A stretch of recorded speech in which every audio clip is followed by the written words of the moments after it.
following announcement has been paid for by Wild Games Productions. What's up, boys? This is Jam Chris from the Order 66 podcast. And as one GM who runs a dead game to another, love the show. Every week I tune in to roll some initiative. You remember. Roll your stealth roll? Game books, pencils, pizza, cheese puffs, and a hell of a lot of dice. And the Dragon Ball Cup. Roll for Initiative. This is the Roll for Initiative podcast, where 1E is the place to be. This is the Roll for Initiative podcast. I am Dean Vince, and this is Volume 5, Issue 174. I'm sitting alongside two special guests this week. First, we're going to be bringing in Eric Tankar of Tankar's Tavern. Eric, how are you this week? I've been pretty good. Thanks, Vince. Long time no speak to you. We do a bunch of podcasts together, so it's good to be reunited again. I'm about to break into song, but we'll probably pass on that. Yeah. And my second guest tonight will be the writer and blogger of the Other Side blog, Timothy Brannon. Am I saying that right? Yeah, that's exactly right. Perfect. Tim, how you doing this week? I'm doing great. Awesome.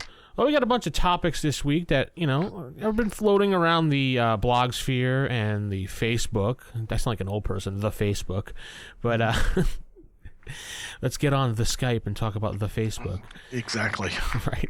A couple topics here and there. It's been maybe pushing a few buttons in the community and maybe from people at large, and they're just annoyed by it. But first topic we're going to start off with this week involves a dungeon master, dungeon mastering. Mm-hmm. I've seen a couple people in Facebook groups, and there's also a G+ community group, Eric, you had mentioned before the podcast, that's dedicated to running pay-to-play or pay-play, whatever they call it. Whatever. Yeah, basically they're charging people to sit in their games, even though they may or may not be a great dungeon master, and they're charging, whatever, $4 or $5 a session. So say the session is promised to be 3 hours long. They would pay $5 and that comes out to less than a dollar or something, whatever, an hour for the game. And it could be online and it could be in person. Now, a lot of people feel this is greedy and unfair. I think personally, I believe it's not really something you should do, but I mean, people try to make a buck off anything these days. So I'm going to throw it over to you, Eric, because you did have a different opinion than me by saying it's not that greedy, it just depends, but I'd like to hear what your thoughts are on that. Listen, if you're going to try to do this and try to make money off game mastering, you better be in the top 1%, because if somebody's paying for entertainment, you just can't throw out the regular railroad campaign that you pulled off a shelf. They really want something that's going to be top notch, or else you're not giving them their money's worth. Gaming is social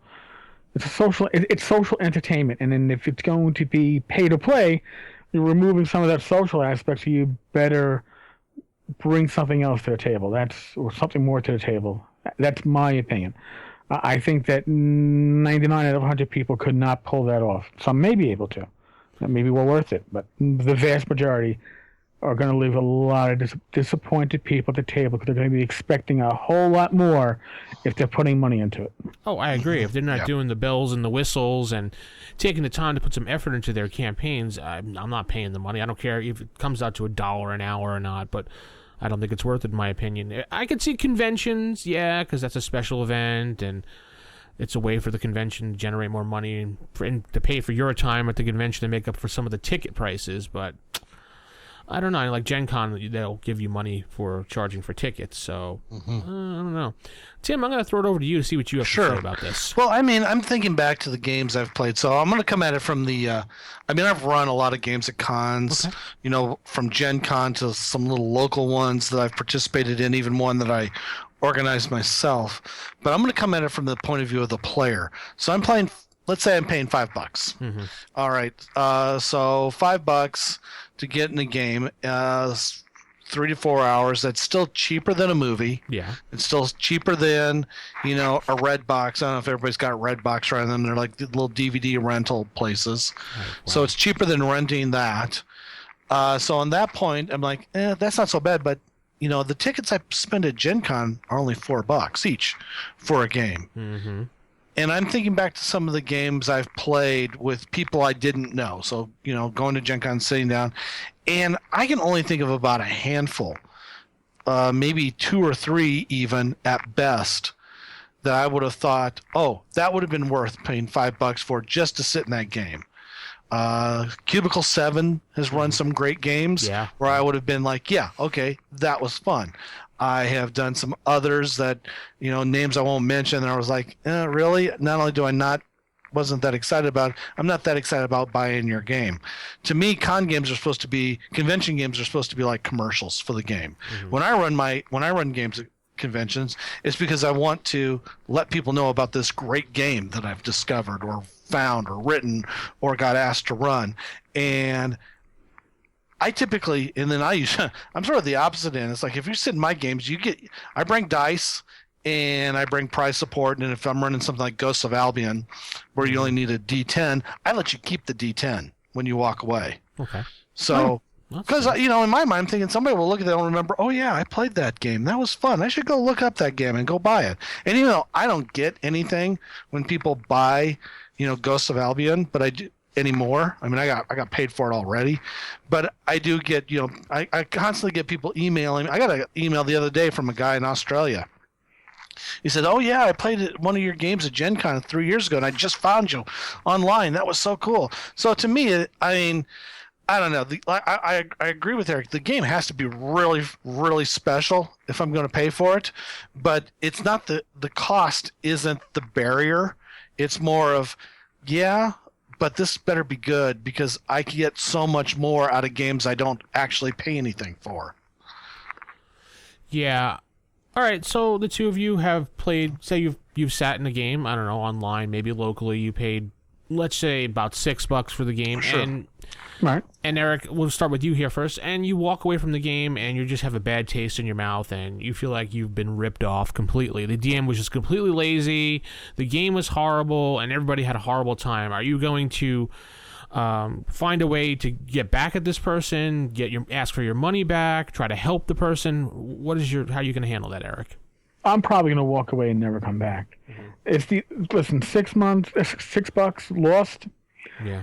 Oh, that doesn't even buy lunch in New York Chalk it up to experience and walk away. If the guy is not going to run a good game out of the box, there's no way I'm going to be able to help him run a good game because obviously he doesn't care. Mm-hmm. And if he cared and he was getting paid, he would have put the effort in. That's my opinion.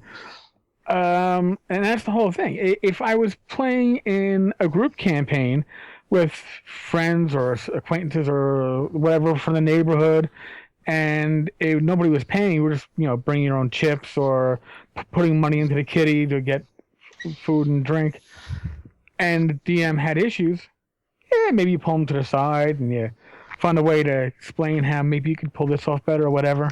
But if somebody is already taking money to run the game and can't run an effective game, I'm not going to help them. Okay. And Tim, what is your opinion on this?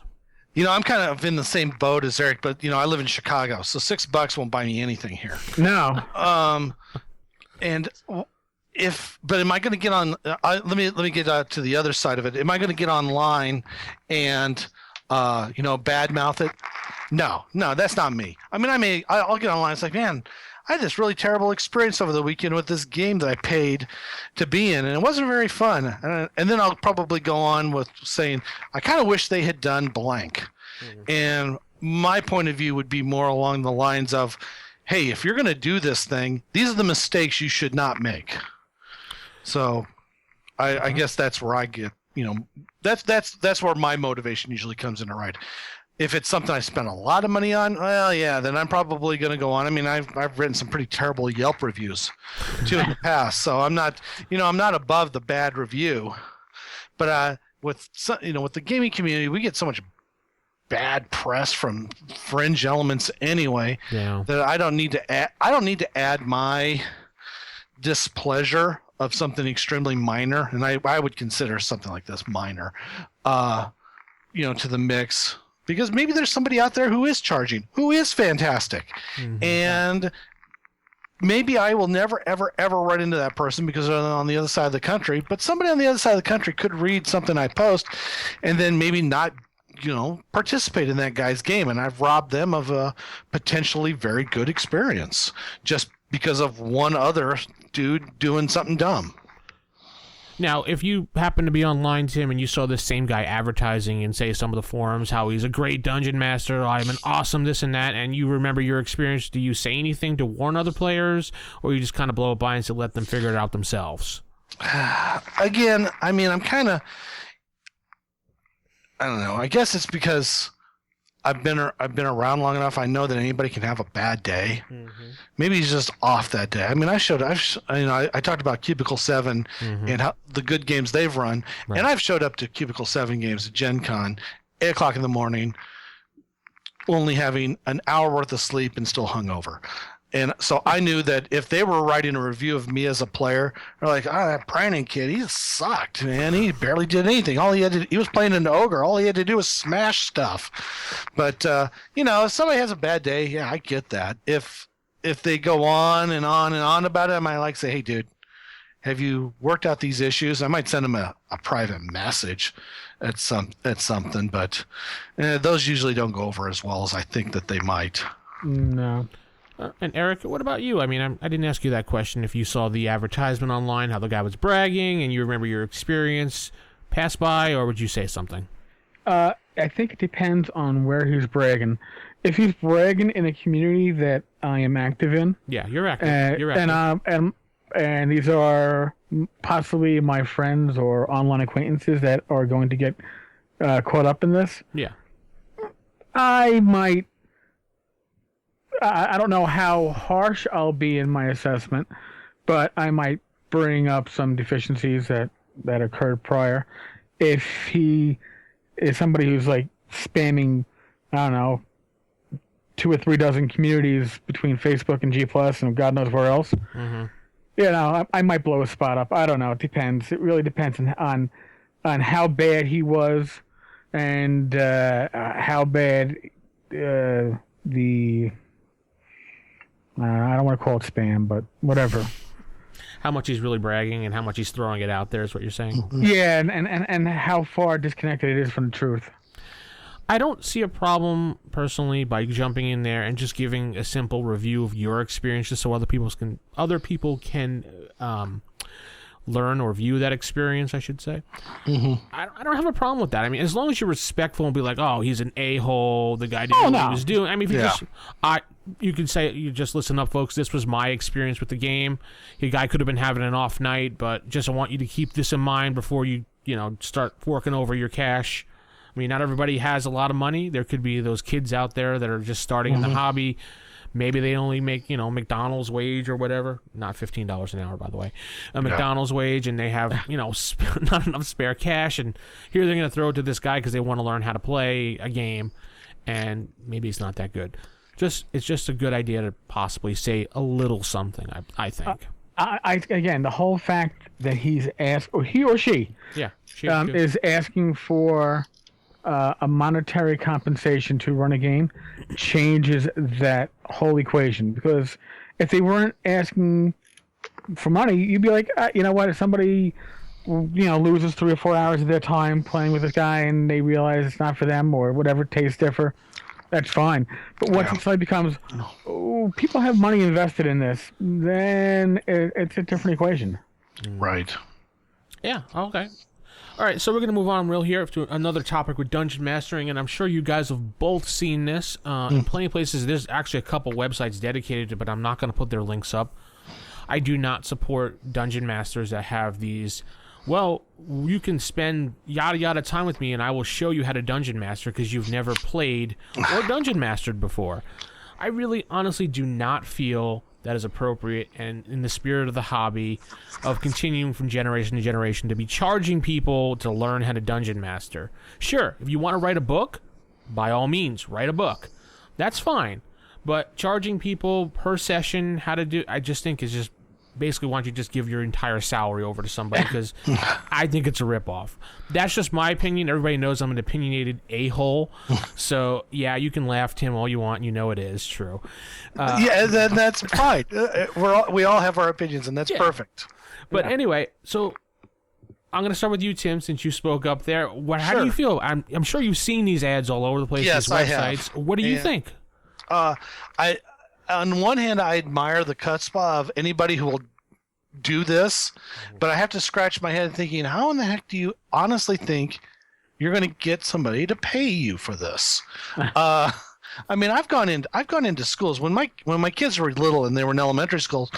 They would have these activity days. I'd go into the schools and I would show kids how to play for free. I would do it on my own dime, and I'd buy materials and take it in. It's like, oh, you want some character sheets? Here's I just ran these off my printer, and that's fine. I mean but that's the opinion and the personality that I have is, if I want my hobby to continue and if I want other people to experience the joys I had, then I need to do what people were doing for me when I was new. Yes. And they were dedicating their time, dedicating their efforts, dedicating oftentimes their personal copies of items to give me to learn how to be better at what I was doing. And so I need to do the same in order to do that. Now, if somebody's going to charge for that, no, I don't think that's right at all. But at the same token, I'm not going to say, oh, no, you can't do that. I will mock them. Yes, it's like, oh, well, you have your expert level class out there. Well, great. And then also kind of, and in the back of my mind, I'm seriously thinking, like, really? Somebody's making money doing this stuff? But hey, I'm not going to, I was about ready to say I'm not going to judge, which is, bogus. I'm totally going to judge, but I'm not going to stop them from doing it. No, but obviously you can't. If you're going to do it, then be prepared to be mocked online for doing it.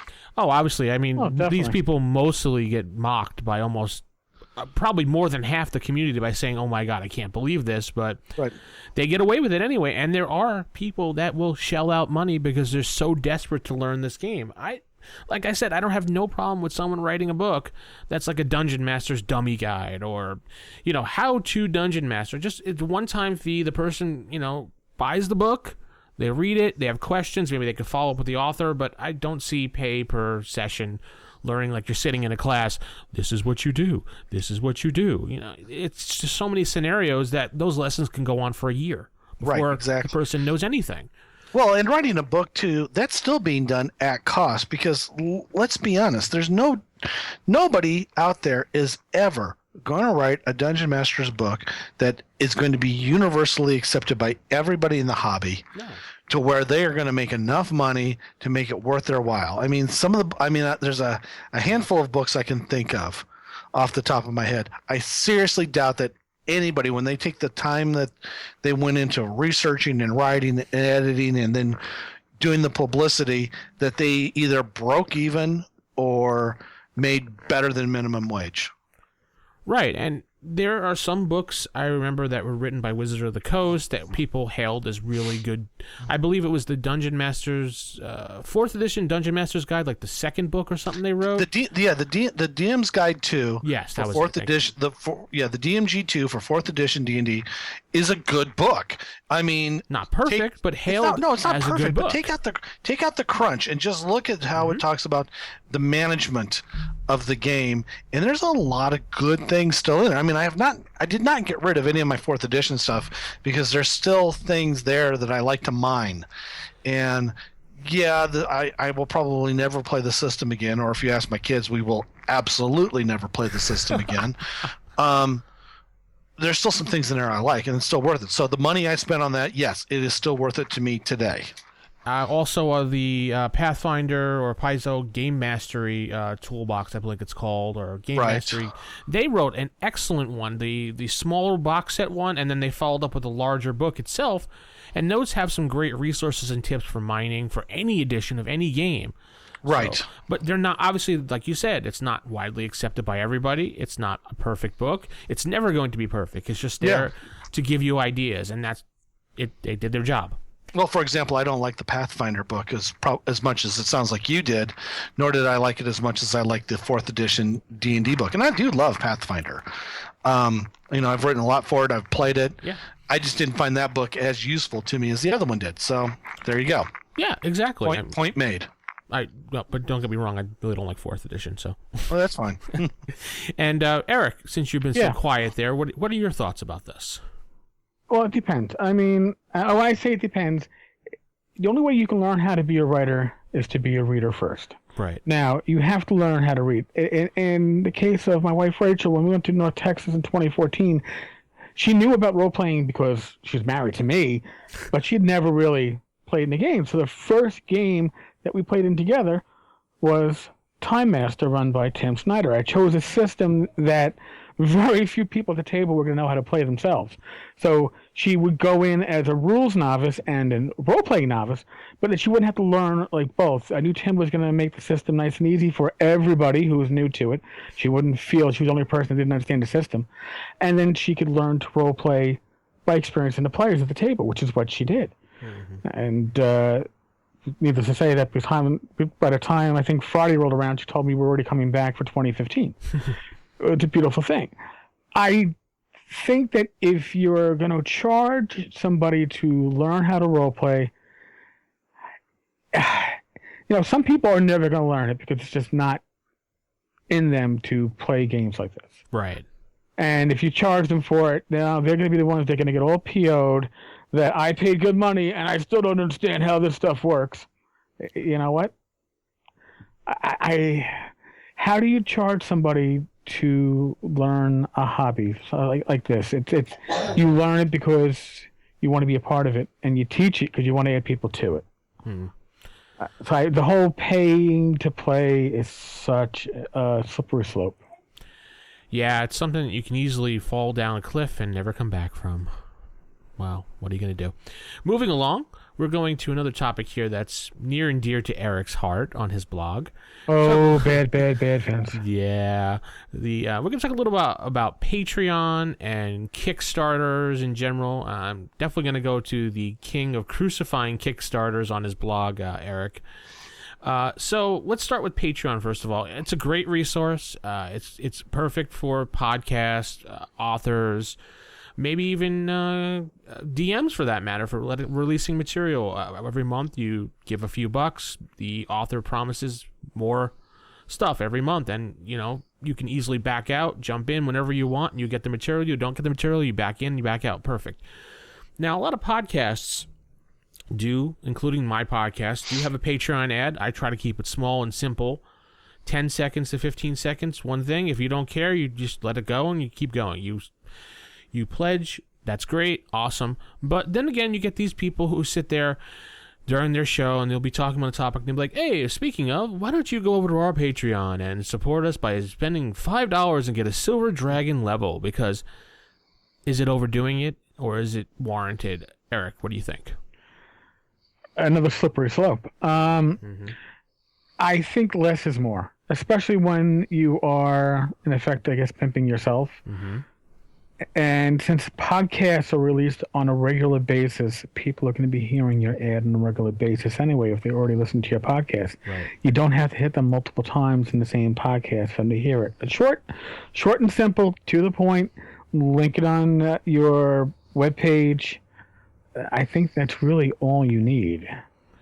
Yeah, there's a couple podcasts that I listened to in the past, and I actually stopped listening to them because they would have the beginning of the show would be like, donate for this, blah blah blah. Then halfway through the show they'd have it, and then towards the end they would speak about it again. It's just like, all right, enough. And then sometimes during the show they would just throw in little jabs here and there, blah blah blah. So it really got on my nerves after a while. That's why I try to keep it as little as possible, maybe a link and a very short little, hey, you like this show? Think about supporting it. Have a nice day type deal. So you don't really need to get too far into it. But, Tim, what's your experience and what do you think? Well, it's interesting. I was just talking to my wife last night about Patreon and some of the advantages I saw of it. Now, it's not something I'd ever do for myself because I don't feel the need to monetize what I do, because then suddenly it becomes work, and then I become less interested in it, and I would rather do this for fun, and that's cool. And there's some Patreon people I support, and I'm been pretty pleased with it so far. But the thing, I was thinking back to the one thing that they all have in common, and is they're not always constantly advertising. I mean, in some cases I had to go digging around to find that they actually had a Patreon page. And I'm like, oh, I get this if I support them this much. Oh, that's cool. I can do that. And I've adjusted over the I think I've been doing it for about 6 months now. Okay. And I've adjusted what I've spent, or I've dropped some people, picked up other people, and generally speaking, I've been pretty pleased with it. Now, there's one podcast I'm thinking of in particular. Now, they weren't Patreon, but they were constantly pimping their Amazon page. Yeah. And after a while, that got annoying. But I started thinking, well, yeah, but it's one of those things that I'm thinking about, and I'm as much as I say I want to support my local game stores, I do end up buying stuff on Amazon all the time anyway. True. And if I can put in a link and support these people for something that I was going to buy anyway, and I end up buying a lot of stuff for work too, so that works out fine. Then sure, that's not so bad. But I have to admit, after a while, it's like, okay, yeah, I get it. Clear your cookies, do this, put in this for the Amazon page. Got it, understand.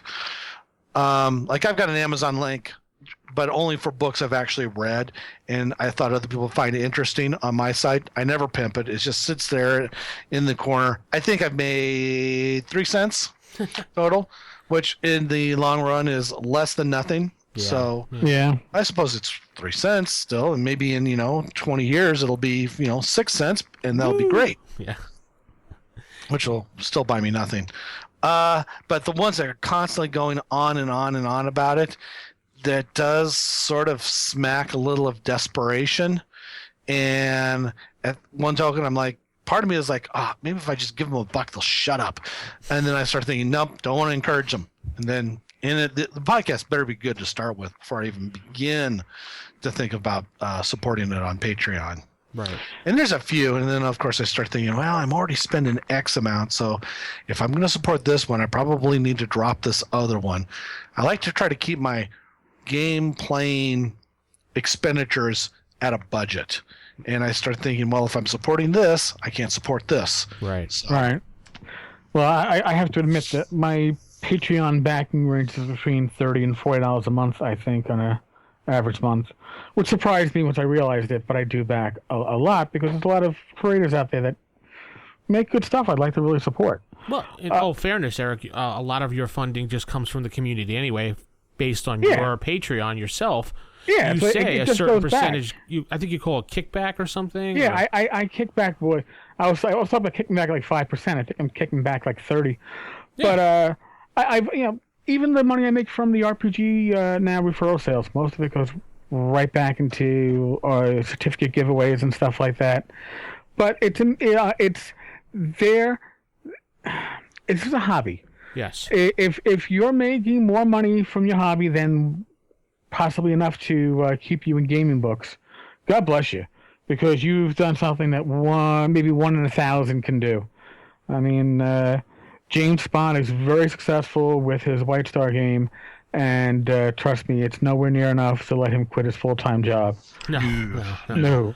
Yeah, but James is a quality writer. He puts effort and sweat and probably blood into his work, knowing him.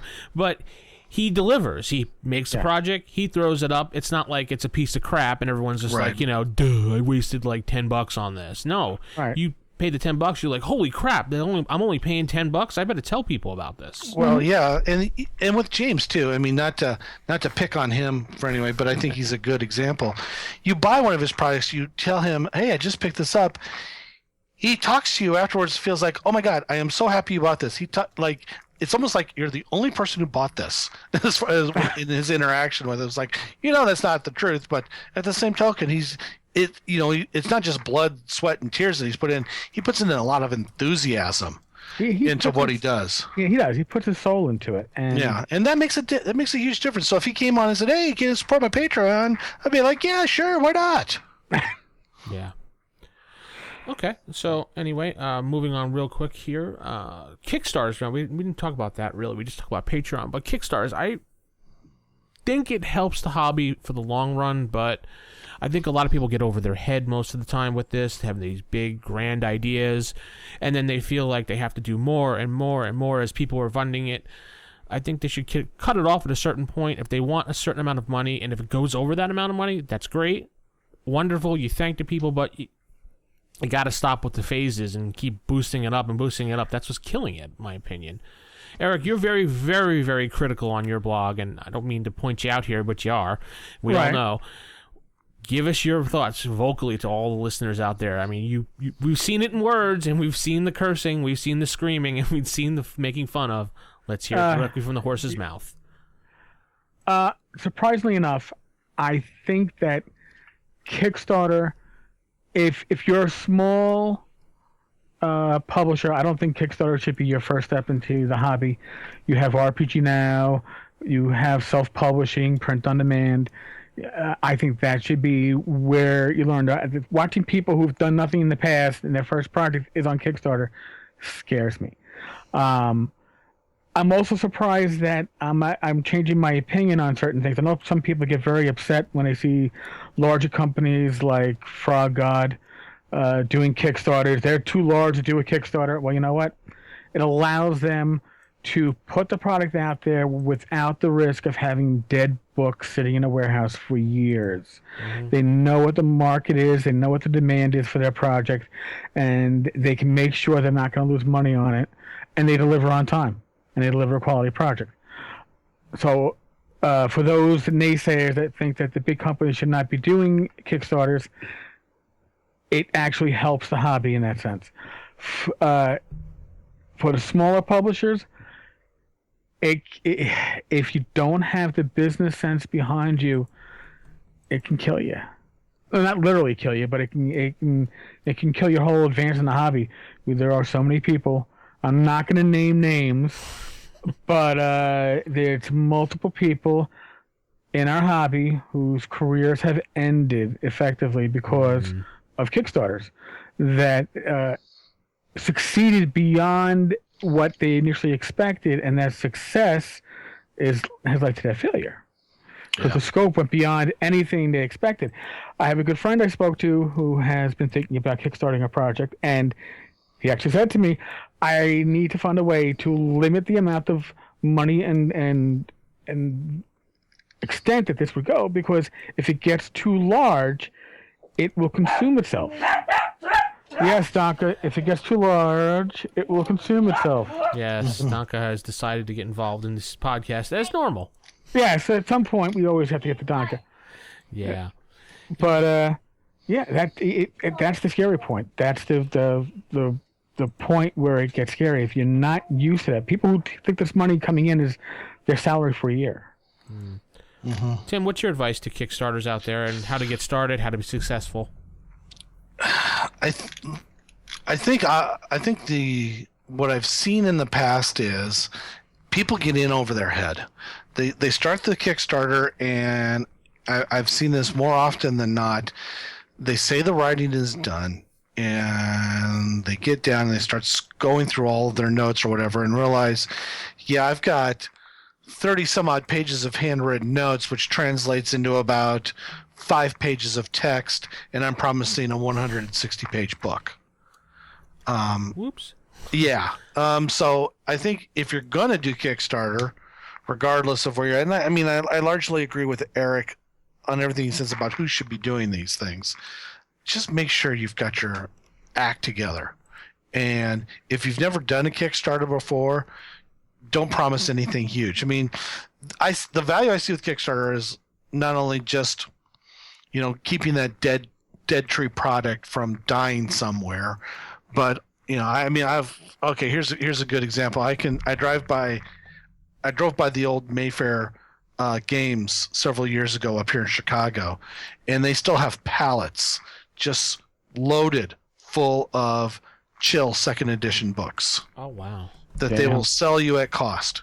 And being a big Chill fan, that was great for me because I ended up losing some books in one of my moves from college and wherever else. But that's costing somebody something. And Mayfair was in terrible shape for several years until they discovered Catan. And if you're a smaller publisher, that will kill you. And even if you're a larger publisher, that will kill you. We've the graveyard of publishers. There's more people there than there are current living publishers, I believe.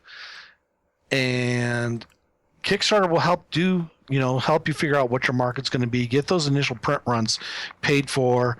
But at the same token, go through drive-through, do art, print on demand. Unless you don't have a lot of money for art, and nobody has a lot of money for art, let's be honest. No.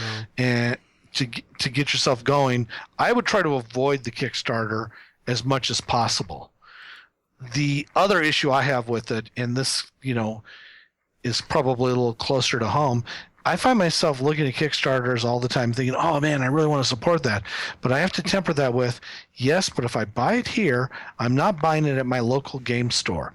And one day my local game store will be gone because I didn't, continue to patronize them. So I want to make sure that, I'm still getting stuff there. I love some of the special things you can get through Kickstarter, like a lot of the stretch goals that you wouldn't get at your game store. But oftentimes I find that I can go and pick that stuff up. Like, okay, since we already mentioned Frog God, I'll mention them anyway. Okay. Would I support a Frog God Kickstarter? Yeah. Yeah, if I thought it was really good, but I know that I'll be able to buy that product at my game store in 6 months after everybody else has got their stuff. So do I need it right away? Do I need it 6 months from now? When do I need it? Or is it just something I want because it looks cool? Because I've got a lot of looks cool stuff that I haven't used yet. We all so I don't know. I mean, for me, it's much more of a balancing act. Is this something I can pick up locally? Does it hurt the game company if I don't do the Kickstarter? I'm trying to maximize the good, I think. Well, obviously. Go ahead. Sorry. And honestly, I will look at somebody and I'll look down when they started a Kickstarter. I'll look to see how many they've started and how many they've backed.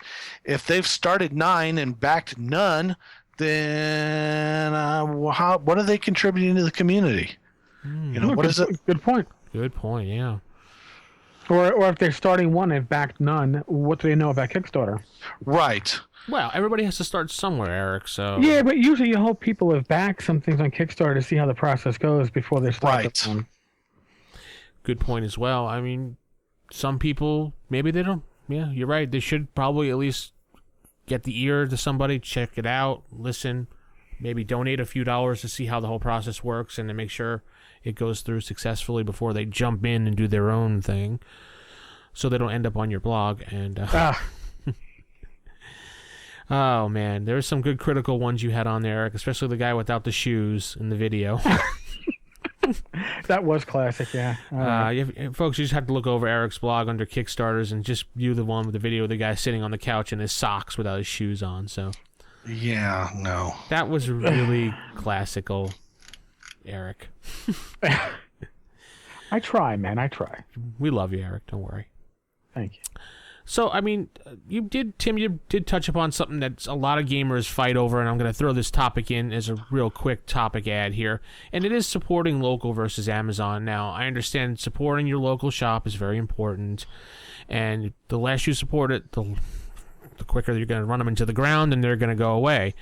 But then again, it's so tempting to jump on Amazon and be like, hey, that book that I want to buy for blah, blah, blah, blah, blah, blah, is about $15 cheaper and free shipping, and I'll have it at my house tomorrow, as opposed to going to the local store and paying whatever $35 for it instead of $20 for it. So do you go back and forth on that a lot, Tim? You know what? Honestly, I don't, because while you're sitting there saying, oh, I could pay this now and have it in my house tomorrow, and I'm like, oh, I could get my car, drive to my game store, which is only a couple miles away in the next suburb over, and I can have it right now. So maybe it's because of my more impulsive. Yeah. It's like, oh, I need this now, which is one of the reasons why I like PDFs so much, I guess. It's because I like having it when I like having it. I've gotten kind of used to that. I've my on demand and Netflix and all that other stuff. Oh, and I need this game right now. So, but at the same time, I've been going to the same game store. I moved up to the Chicago area about 25 years ago, and prior to that, I had been supporting them via mail order when I lived far away. So I've had the opportunity to live very close to some extremely nice, huge game stores that are still in operation. And I know I'm spoiled. I know that for a fact. I know that not everybody has what I have. And at the same token, I don't want that to go away. So am I going to spend a couple extra bucks to go to the store? Yeah, sure. I'm going to do that. And while I'm there, maybe I'll run into a couple of people I know. I mean, I've run into, I met quite a few people, other gamers going there. I've got this one guy I met there who's painting some minis for me because I can barely use crayons to draw, let alone paint miniatures. And it's, the value I get out of this is worth far more than any extra money or free shipping I might get. Yes, I still use Amazon. Hell, I've got Amazon Prime, so that I can, get stuff even faster and even quicker and, cheaper. Wow. But, when it comes to my game store, I would rather support those guys. See, I go with the opinion of Amazon for myself, and we're all entitled to our own opinion, as we said before. Right. I live here in Texas, North Texas, right here, I live pretty close to the Reaper Miniature Store. We've all probably familiar with the Reaper Miniature Store from the Reaper Bones Kickstarters that have been out there. And I used to game at their store every weekend. And they had stuff there. They have gaming material there. They have D&D, 4th edition, 5th edition. They even have some 1st edition stuff sometimes. They have tons of dice. They have tons of miniatures, tons of board games you can play. And they provide space for you to paint. You could buy a miniature from them, sit in their store, paint your miniature for free with all the paints they have there.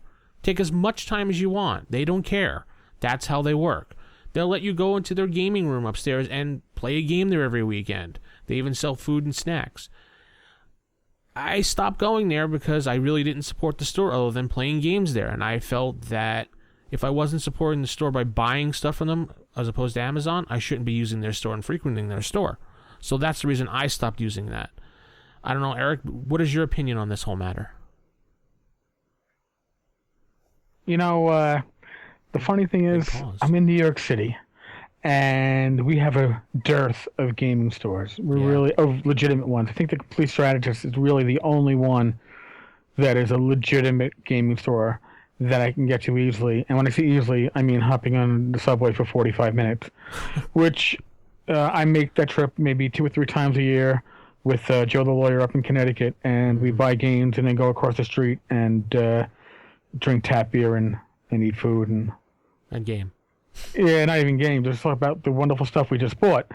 That being said, again, for me, it's 2 or 3 times a year. It's not a simple drive. There's no place to park in Midtown Manhattan. So the option becomes Amazon. Drive-through print on demand. Amazon creates space for their print on demand. So the vast majority of my gaming material gets delivered to me. Mm-hmm. If it's something that I go, I like it and I want it, I might go to Complete and they will probably have it, but they might not. Mm. They'll have a lot of the older stuff, that's true. If I want to go for games that are no longer in print, like the old Firefly game, Babylon 5, stuff like that, I'll find it there. It's a beautiful place to find treasures like that, which I can't find elsewhere. But for new stuff coming out, if I want to get 5e stuff, I'll buy it on Amazon, and I'll gladly take the discount. I'm sorry. Understood. Yeah, whatever you got to do. It really depends on your budget, what you're willing to do. Like Tim said, if you don't mind getting it right now, jumping in the car, supporting your shop, you'll go there. Not a problem. There's some people that are just like, I'm not doing that. I'm just going to go on Amazon. That's just the way I am. Not a problem. Do what you need to do. On that note, we'll be right back after this. Ooh, help me, Dr. Zaius. Dr. Zaius, Dr. Zaius. Dr. Zaius, Dr. Zaius. Dr. Zaius, Dr. Zaius. Oh, Dr. Zaius. Dr. Dr. Zaius, Dr. Zaius. What's wrong with me? I think you're crazy. Want a second opinion? You're also lazy. Dr. Zaius, Dr. Zaius. Dr. Zaius, Dr. Zaius. Dr. Zaius, Dr. Zaius. Oh, Dr. Zaius. Dr. Zaius, Dr. Zaius. Can I play the piano anymore? Of course you can. Well, I couldn't before.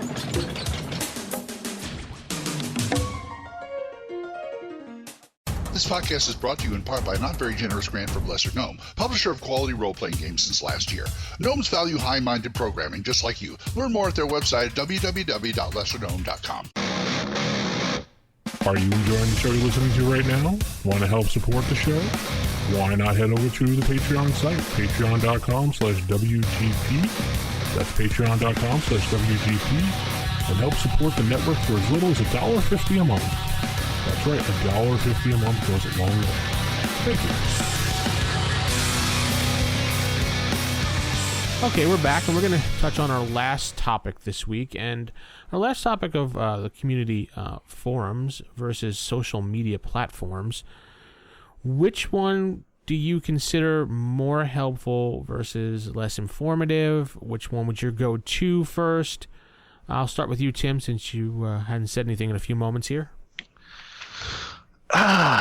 It depends on what it is I'm looking for, I guess. If I'm looking for advice on a particular game or something like that, I might head over to a Facebook group or a G Plus group because they seem to have a wider distribution of people, and I'm very likely to run into the person who actually wrote the game.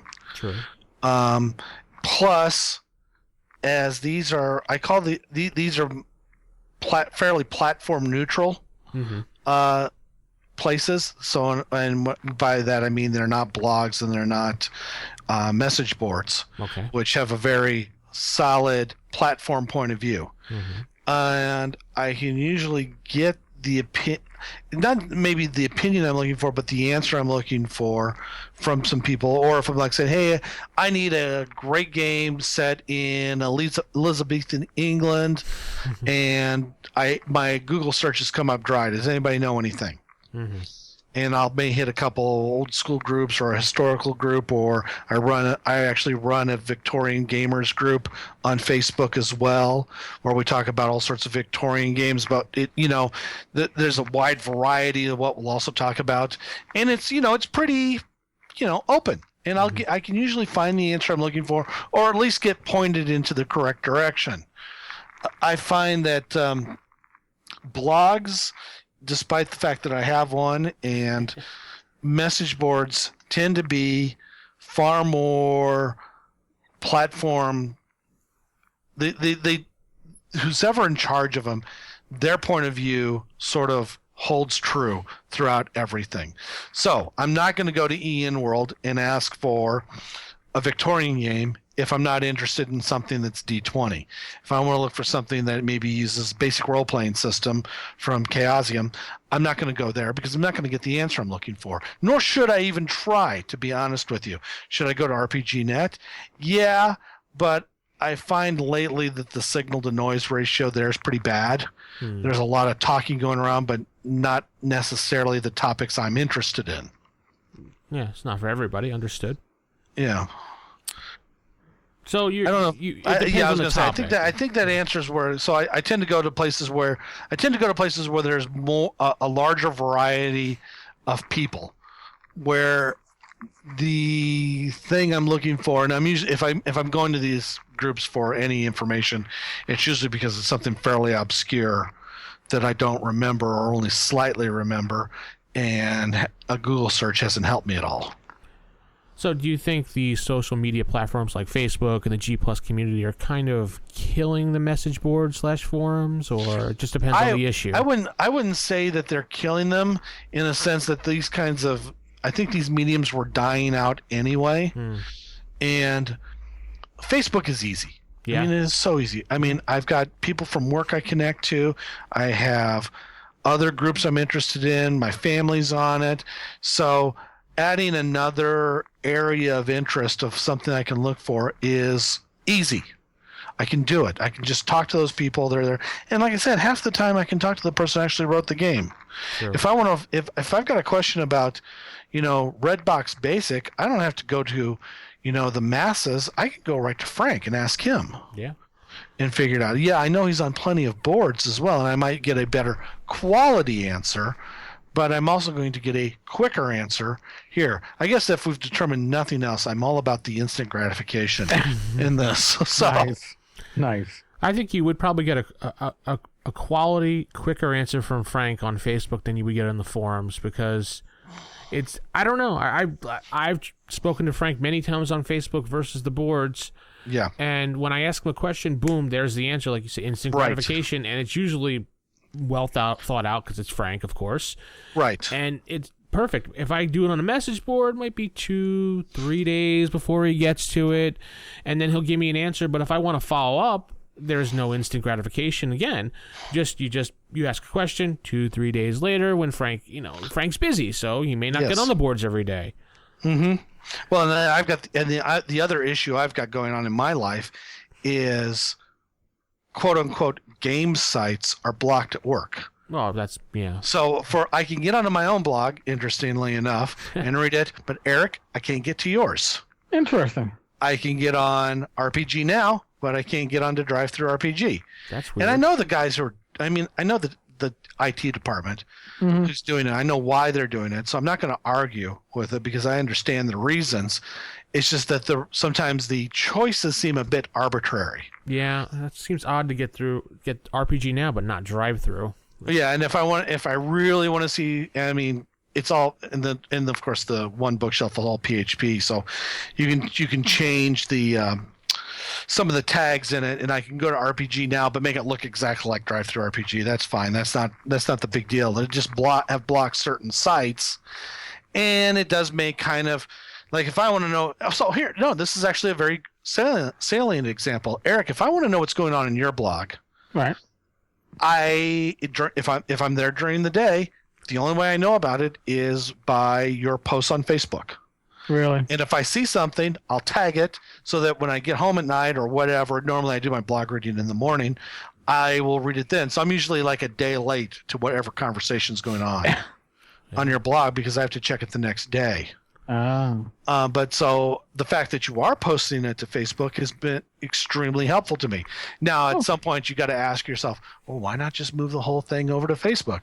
Well, then you've got somebody else's community guidelines that you have to follow. Right. True. And if I want to tear it, let's just say I get really pissed off at somebody. Let's say I get really pissed off at Eric, and I just want to tear into him on my blog and all this stuff. Yeah, I couldn't really do that so well on Facebook because I'm violating their community standards. But on my own blog, I can do whatever I want. And of course, people know that. So if they don't want to read my insane ramblings, they don't come around. And the people who do come around, sometimes I wonder, wow, you're still coming here to read this? That's either interesting or crazy. I don't know which yet. But I'm not gonna rip on you anyway because that's just not me. But that's the point I'm getting to is these things I don't think it's killing them because I feel message boards were kind of dying out towards the end of the last decade anyway. Well, we've seen such major companies such as Wizards of the Coast drop them finally, was in 2015 towards the end, I believe. Yeah. Even DC Comics, who had their own forum for many years, finally ditched them in 2014 to like the blog/social media platforms. So everybody's been seeing a dying. We still have some message boards left that dedicated to certain games, but like we said, everything's just going to Facebook because it's so much easier to integrate everything with your life. Right, and there's tools too. Yeah. I mean, Facebook provides you with a lot of interesting tools and a lot of interesting marketing and demographic tools.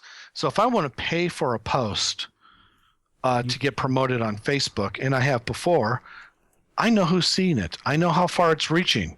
If I'm doing that on my blog and I have to rely on Google, I have to go through Google Analytics to do it. True. And while that's very interesting and all, it's not 100%. I find a lot of the heavy lifting is still on me to do that, as opposed to a lot of the heavy lifting is being done by Facebook because that's what they need to do anyway to keep their own business moving. All right. I'm just providing them a tip. I'm just providing them basically what amounts to putting some money in a tip jar, so I can get a peek inside their terabytes of data that they already have on me. All right, Eric, and what is your feeling and thoughts on forums versus social media platforms? Is one killing the other? What's your go-to? I used to be a big forum guy. I used to live on N-World Forum. Before that, I used to live on the forums for like Neverwinter Nights and stuff like that. There's the advantage to a forum is that it's an archive. I can't find crap on G+ from somebody's post if it's an active community from like a week ago. I'm not going to find a topic that, unless I do a lot of real searching. Where it's a forum, you scroll through and you go, oh, there's that thread I was posting in 4 days ago. Now I can find it. It's much different now. The social media, the blogs, Google+, Facebook, they're definitely much more immediate. Especially since now I have the Facebook community. I've been getting a lot of Facebook, I don't want to call it text, but whatever, direct messaging from people that read the blog, and it's gratifying to hear from people and answer their questions. Which you're not going to, again, in the forum, you might log into a forum every other day and see, oh, I have a message. Did I even notice that I had a direct message? Oh, it was there from 7 days ago. Forums are not something that is designed for quick communication. It's designed for communication over the long haul. Again, like Google+, if you have a conversation going in, I don't know, the 2,000 Coppers community, which I have, and it takes off, that conversation is going to be over and done with in a day, usually on Google+. It doesn't last that long, whereas a forum thread could last for weeks or months.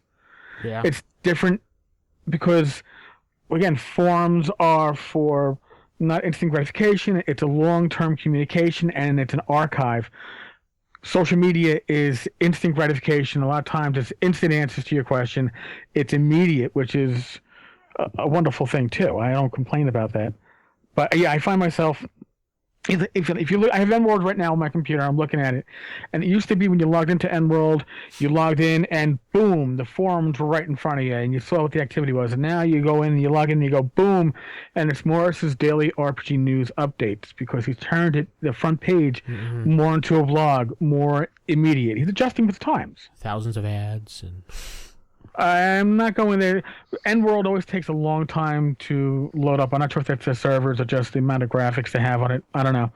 RPG Now is even more so. RPG Now, I can walk away from my computer, and the fact that I have files has nothing to do with it. I can come back like 2 minutes later, and sometimes it's still loading. Wow. RPG Net or RPG Now? RPG Now. Slow as sin. I don't go to Big Purple that often. Another one we haven't really touched upon, and I don't know how you guys classify it, Reddit. Now, I know Reddit really wasn't that popular for a while, and then it really boosted up, and I think it's kind of slowly declining now like everything else, but right. Do you guys visit Reddit at all, Eric, at all? I rarely go to Reddit, and when I do go to Reddit, it's because I'll look and see that, wow, I got a lot of traffic coming from Reddit. What the heck happened? And somebody drags one of my posts into a conversation, and it gets... plussed or whatever they call it, and Reddit can drive a lot of traffic temporarily. I've never seen. I've had Reddit give me thousands of hits on a day, and I'm like, holy! And then 2 days later, I'm back to my normal traffic. You don't retain it. Yeah, I guess it depends on what people are talking about. Tim, what's your experiences with Reddit? I've had the biggest issues with just getting Reddit to work for me. I understand the value of it, and it is right up there in terms of traffic generation, as Facebook can be, or Twitter under the right circumstances. But I have the same issue that Eric does, is it bursts and then it dies. But something like Facebook or Twitter will give me a constant stream of traffic. Yeah. The other thing about Reddit is it has to be something really big for it to even register. I mean, it is literally, it it's information from all over the place, from every topic, everywhere in the world, all the time. And I have a tiny little blog that is a subcategory of an obscure game that is played by a very select amount of people in one part of the world. So I am not a microcosm. I am a speck in a microcosm when it comes to Reddit. So I rarely, if ever, get any overt value out of it. Right. Now I go to it every so often to see what's going on. Right. But it is literally information at the speed of information, and it's one of those things I would have to groom better in order to get any more value out of, as opposed to say something like, like I was saying, like Twitter. Mm-hmm. But I have a feeling that my Twitter traffic is really the same traffic I would get anyway, because there's significant overlap between my G+ followers, my blog followers, and my Twitter followers. Right. All right. So before we depart today, gentlemen, and I appreciate the two of you coming on today to talk about these topics in the community, I know, Tim, you had a new book coming out that you wanted to drop a note about to our listeners. Oh, yeah. So I probably shouldn't be coming out with a new book. Well, I've got other books I'm trying to finish, but this is something that I've been playing around with for a while, and I just actually wrote it all over my Christmas break. So school was out, and I didn't have to get any courses written or anything like that. So I sat down and I wrote 50 some odd pages of the Sisters of the Aquarian Order. Okay. And basically this is all what I call all the leftover hippie stuff from when I was working on my witch books over the years, and it's for White Star. Simple cell line, space witches. Nice. But, it's for a space opera game, so it's like the Bene Gesserit from Dune, or the what's the one group from Doctor Who? The Sisters of Karn. Okay. So if those are the kinds of things that you like seeing in your games, well, then I got this for you. And I also added enough stuff to keep them, enough in-universe stuff to keep them busy for a while. And I figure, what the heck? It's White Star. It's fun. I haven't done anything for White Star yet, and I might get a kick out of it. And I'm pretty pleased with the cover. So, again, I'm happy about it. And it should be out. I'm hoping the week after Valentine's Day. Wow. So I'm targeting the 16th. The PDF's ready. I'm just waiting for the print copy to show up so I can approve it. Excellent. And we'll put a link to your blog, which was theotherside.timsbrennan.com. We'll put it in our show notes so people can keep up with you in case they want to follow you in your latest adventures. Also, Eric, do you have anything you'd like to say before going? Geez. Yeah, go to Tankar's Tavern, but you're probably already going, so what the heck? Yeah. No, actually, I'm working on Star Slinger, which is a setting for a White Star, and if you want to read up on it, just hit the blog. As I come upon things in my head, they've been hitting the blog as posts, and some people have been playing with it, so enjoy. I'll put a plug in for the White Star stuff that Eric's been putting out. It's been a lot of fun stuff, and there's a few I've printed out thinking, I've got to use this in the game. So definitely been a lot of fun to read. It's all been OGL, so. Yes. Awesome. And that is tankarstavern.com, not tankars.blogspot. Yeah, troublemaker. Yeah, I know. That was an old Glenism from the Brainstorm podcast. Anyway, we'll put a link up to the White Star official rules through RPG Now. I have a link. I'll throw that in the show notes in case people are interested and have never heard of it and they're just finding out about it now. Hey, wow, you just found something cool and you're going to want to pick it up because it's awesome. It is cool. So with that, we're going to say keep it original and keep it old school, and good night, everybody. Good night. Thanks so much. Appreciate it. The Roll for Initiative podcast is a production of Wild Games Productions in association with D20Radio.com. You can visit us at rfipodcast.com or contact us on our forums at osrgaming.org or even by calling us at 570-865-4210.